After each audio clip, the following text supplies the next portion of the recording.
Good morning, dear students. Today we will learn what is cache memory and what is virtual memory. Now, first of all, cache memory. Now, cache memory is a small memory that operates much faster than primary memory or RAM. Okay, so the working of cache memory and RAM is very similar. Both work same. But the difference between cache and RAM memory is the speed of cache memory is much faster as compared to RAM. Okay, and cache memory is placed between CPU and RAM. And whenever our CPU requires the data, first of all, it will look at the cache memory. If CPU didn't found any data in cache memory, then it will search data in RAM, and if still CPU didn't find that particular data, then it will search that data is on secondary memory like hard disk or memory card. Okay, so ये concept है कि cache memory जो place होती है वो CPU और आपके RAM के मिडिल में प्लेस होती है। वर्किंग रैम और कैश मेमोरी की बहुत सिमिलर ही है, बट जो कैश मेमोरी है वो बहुत ज़्यादा एफिशिएंट है, बहुत ज़्यादा फास्ट है कंपेयर टू रैम। ओके, और कैश मेमोरी क्या स्टोर करती है? कैश मेमोरी जो फ्रीक्वेंट इंस्ट्रक्शंस दिए जाते हैं सिर्फ उनको स्टोर करती है। ठीक है, इसकी जो कैपेसिटी होती है बहुत कम होती है, हार्डली 2 3 4 5 MB आपको कैश मेमोरी मिलेगी आपको अपने डिवाइस में। तो जो इसकी स्टोरेज कैपेसिटी होती है वो बहुत कम होती है, और ये एक लिमिटेड अमाउंट ऑफ डेटा को स्टोर कर सकती है। तो ये क्या स्टोर करेगी? तो फ्रीक्वेंट आपने इंस्ट्रक्शंस दिए हुए हैं उन इंस्ट्रक्शंस को स्टोर करेगी कैश मेमोरी। और सीपीयू किस तरह से वर्क करता है? सीपीयू को अगर कोई भी इंस्ट्रक्शन की रिक्वायरमेंट है तो सबसे पहले वो कैश मेमोरी के पास जाएगा, कैश मेमोरी पे सर्च करेगा। अगर उसको मिल गया तो वेल एंड गुड, नहीं मिलेगा तो वो किसके पास जाएगा? रैम के पास जाएगा। रैम पे वो उस इंस्ट्रक्शन को सर्च करेगा, अगर वहां मिल जाएगा तो डेटा रिट्रीव हो जाएगा, अगर वहां नहीं मिलेगा तो वो then it will go on hard disk और एनी सेकेंडरी स्टोरेज डिवाइस, और वो वहां उसको सर्च करेगा। अगर वहां भी नहीं मिलेगा तो इसमें डेटा जो है, इंस्ट्रक्शन जो है, वो आपके सिस्टम पे अवेलेबल नहीं है। ठीक, तो एक और नाम है कैश मेमोरी का, इसको बोलते हैं बफर मेमोरी भी बोला जाता है। ठीक है, it is also called the buffer memory. When a CPU requires a certain data present in RAM is the primary memory, it first send a request to cache which store recently used value। ठीक है, जब भी CPU को require data require होता है RAM से, तो directly वो रैम के पास ना जाके पहले किसके पास जाता है? कैश मेमोरी के पास जाता है, जो कि कैश मेमोरी क्या स्टोर करेगी?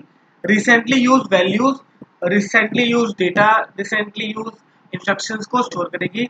अगर वो इंस्ट्रक्शंस को कैश में नहीं मिलता, उसके बाद वो कहाँ जाएगा? रैम पे जाएगा। It is also called CPU memory that a computer microprocessor can access more quickly than it can be accessed regular RAM। इसे CPU memory क्यों बोला जाता है? बिकॉज CPU उसको अपने एडवांटेज के लिए यूज करता है। बिकॉज अगर वो रैम के पास जाएगा, रैम से डेटा को रिट्रीव करेगा, तो it will take more time. But अगर वो कैश मेमोरी से डेटा को पिकअप करेगा तो it will take lesser time. This memory is typically integrated directly with CPU chip. और ये क्या होती है? डायरेक्टली सीपीयू की जो चिप होती है उसके साथ इंटीग्रेटेड होती है। ओके, तो this is all about the cache memory. 2 से 3 पॉइंट्स हैं, एक बार आप रिवाइज कर लो। Cache memory is also called buffer memory. First point, cache memory store the most frequent instructions. ठीक, second point. Third point, it is placed between RAM and the CPU, and the fourth point is it is much faster as compared to RAM। ठीक, so these are the 4 points that you need to know about cache memory।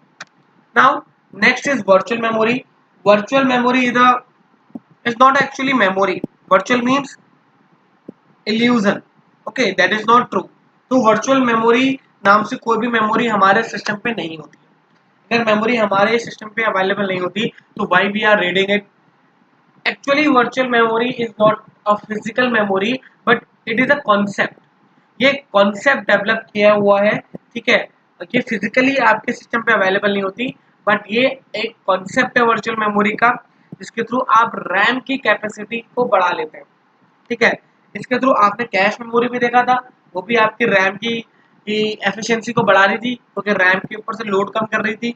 और ये जो virtual memory है, इसका भी same आपका task है, same function है कि ये भी रैम से लोड कम करती है।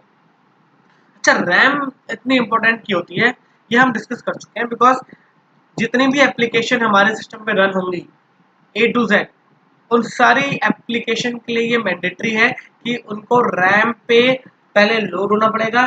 जब वो पहले लोड होंगी तो ही क्या होगी, वो आपकी एग्जीक्यूट होगी। बिना रैम पे आए कोई भी एप्लीकेशन आपकी एग्जीक्यूट नहीं हो सकती। ठीक है, अगर आपने 10 एप्लीकेशन चलाई है तो 10 की 10 एप्लीकेशन पहले रैम पे आएंगी और देन वो एग्जीक्यूट होगी। ठीक है, तो जो रैम है, रैम के ऊपर लोड बहुत होता है, बिकॉज हर एप्लीकेशन को रैम के थ्रू होके निकल के जाना पड़ता है।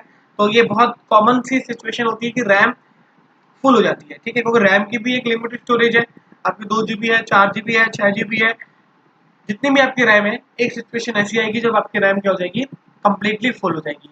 अगर आपकी रैम फुल है, लेट अस सपोज आपने 10 एप्लीकेशन आपने रैम पे डाल दी, और उसके बाद क्या हो गया, आपकी रैम फुल हो गई। जो आप 11th एप्लीकेशन जब आप ओपन करोगे तो आपके पास तो रैम पे स्पेस ही नहीं है, तो वो एप्लीकेशन आपकी रन आइडियली नहीं होनी चाहिए, बट वो रन होती है।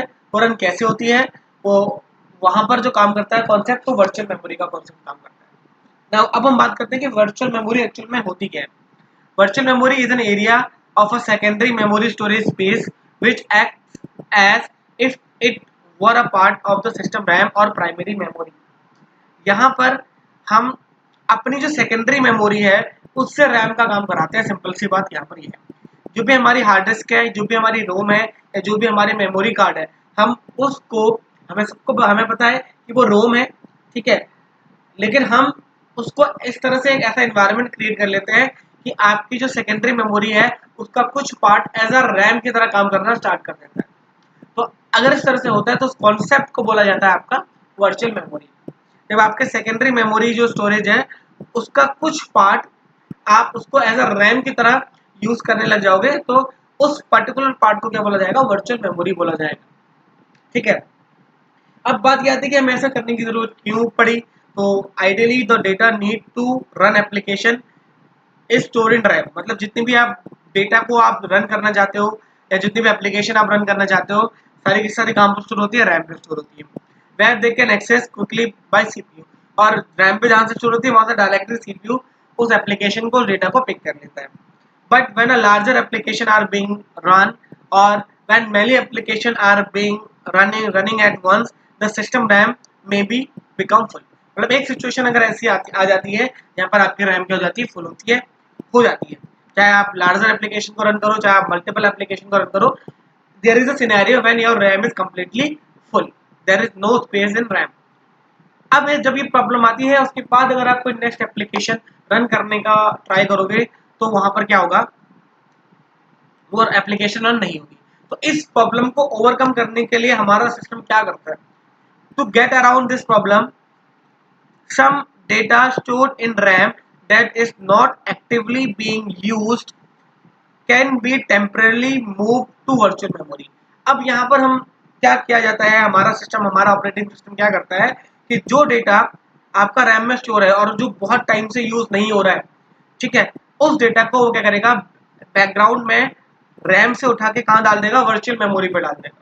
ठीक है, अब अगर वो वर्चुअल मेमोरी पे चला गया तो रैम पे क्या हो गया, स्पेस अवेलेबल हो गया, तो आप जो नई एप्लीकेशन है उसको ओपन कर सकते हो। It freeze up space in RAM which can be used to accommodate data which the system needs to access immediately। ठीक है, आगे बात समझ में। now next है, virtual memory enables a system to run larger application or run more application at the same time without running out RAM। especially a system can operate as if its RAM is total if its total RAM resources were equal to the amount of physical RAM plus the amount of virtual memory। ठीक है, तो virtual memory क्यों use की जाती है, again आपको बता दिया जाता है, बिकॉज अगर आपको कोई लार्जर एप्लीकेशन रन करनी है या मल्टीपल एप्लीकेशन रन करनी है तो वहां पर आपकी रैम फुल अगर हो भी जाए तो भी आप वर्चुअल मेमोरी से काम चला सकते हैं। ठीक, तो ऑल इन ऑल अगर मैं वर्चुअल मेमोरी की बात करूँ तो वर्चुअल मेमोरी क्या होती है, उसमें क्या करते हैं कि हम अपनी सेकेंडरी मेमोरी का जो कुछ पार्ट है उसको इस तरह से डिजाइन कर रहे हैं कि वो एज अ रैम की तरह काम करे। अगर इस तरह की आप इन्वायरमेंट क्रिएट करते हो तो उस पर्टिकुलर इन्वायरमेंट को बोला जाएगा वर्चुअल मेमोरी। अब हम ऐसा क्यों करते हैं, बिकॉज हमें पता है कि सारी एप्लीकेशन को रैम पे आना पड़ता है। तो एक ऐसी सिचुएशन आ जाती है कि जब हमारी रैम फुल हो जाती है और उसके बाद अगर रैम फुल हो जाएगी उसके बाद हम कोई भी न्यू एप्लीकेशन को रन नहीं कर सकते। तो इस प्रॉब्लम से ओवरकम करने के लिए हमने क्या बनाया, वर्चुअल मेमोरी बनाया। अब हम क्या करेंगे, जो भी एप्लीकेशन बहुत टाइम से यूज नहीं हो रही है उसको साइलेंटली उठा के कहाँ डाल देंगे, वर्चुअल मेमोरी में डाल देंगे। और जो इससे क्या होगा, रैम के पास स्पेस अवेलेबल हो जाएगा और हम नई एप्लीकेशन को रैम पे लोड फिर कर सकते हैं।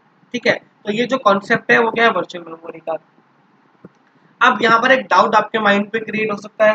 ठीक है, अब आप बोलोगे सर अगर हम अपनी सेकेंडरी मेमोरी को ही अगर रैम बना सकते हैं, तो लेट अस सपोज आज के डेट में सारे जो लैपटॉप्स हैं या पीसीज हैं आपको 1 TB RAM, sorry 1 TB hard disk मिलती है, 4 या 6 GB आपके पास रैम होती है। तो आप बोलोगे सर मैं अपने 1 TB में से 10 जो GB है उसको हार्ड डिस्क को क्या क्या बना सकता हूँ, रैम बना सकता हूँ।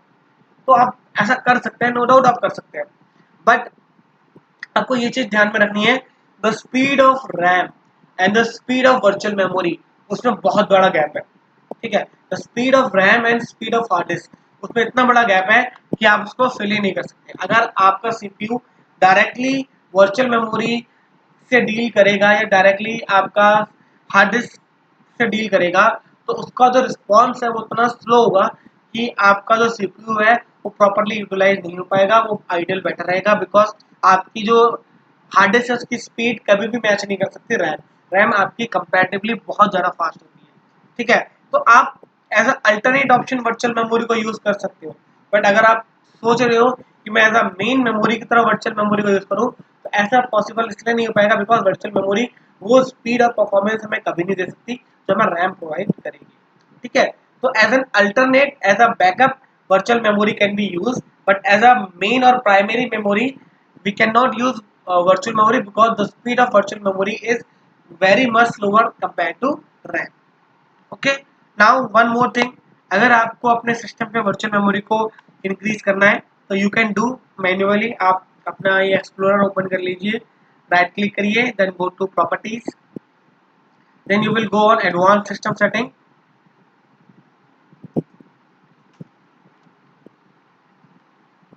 Okay, after that you will go on advanced tab. Here you can find the performance option. In performance you will go on setting.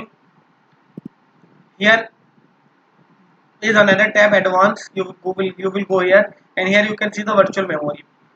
You, by default there are 2432 MB virtual memory is assigned by our operating system, but we can change it.